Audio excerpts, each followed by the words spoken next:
Yeah, the Guns N' Hoses game has been going on for a long time, just over 20 years. It started with the two teams playing together, and it's kind of grown into what it is now, where the police and the fire department get out there and battle it out for a couple hours. Talking to some of the older guys on the team, they estimated the first game was back in 2000, right after the Worcester cold storage fire, to kind of bring the community at large together for the game and raise some money for the Leary Foundation. We're all very close off the ice, 364 days a year. We're all friends. That one day, we put it aside and we're rivals. It's a healthy rivalry. It's a lot of fun to have that to look forward to and get out there and play some hockey. Yeah, the last couple of years, the game's been getting closer and closer. Last year was an unfortunate result for us with Worcester PD taking the game, but that's just added to it every year. The guys are talking about it in the room. The guys are talking about it around the stations, making sure that we're ready to go this year. That game was awesome.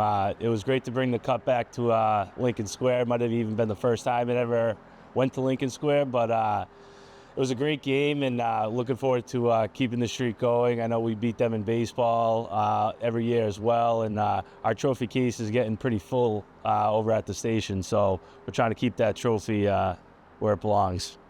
With last year's game result, it was definitely an upset. It didn't sit well with the team. We're looking forward to getting back out there and getting the trophy back to the fire department. So this game, we are raising money for the Worcester Firefighters 6K, which is our main charity. Thank you to the police for also helping us fundraise for that this year. Us ourselves, we raise our money for the Worcester 6K, which was started after the cold storage fire in 1999. So the 6K is our primary charity. They've raised over $600,000 since their inception. So anything that we can do to help them raise money and help them raise awareness for what they do, we're just glad to be a part of it. Support several local organizations in the community that's supported us in the last 25 years.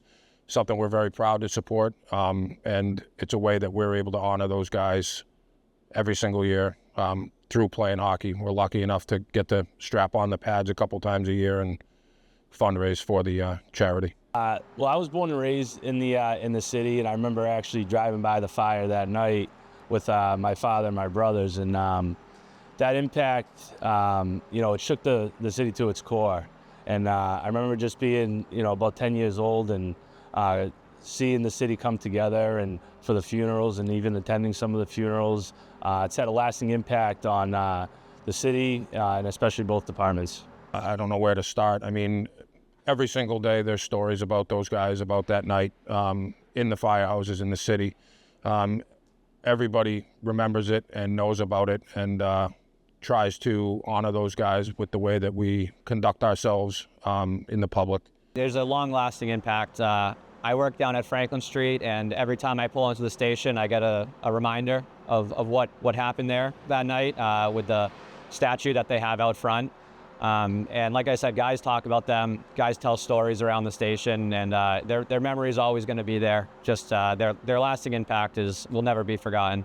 It's a great day at a great venue. Two great teams playing the game that they love, a lasting rivalry.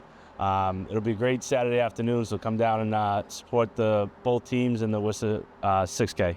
Yeah, come on out on the 23rd. Come see us take on the police in the annual Guns N' Hoses game, raising money for the Worcester Firefighters 6K in remembrance of the 25th anniversary of the Worcester cold storage fire.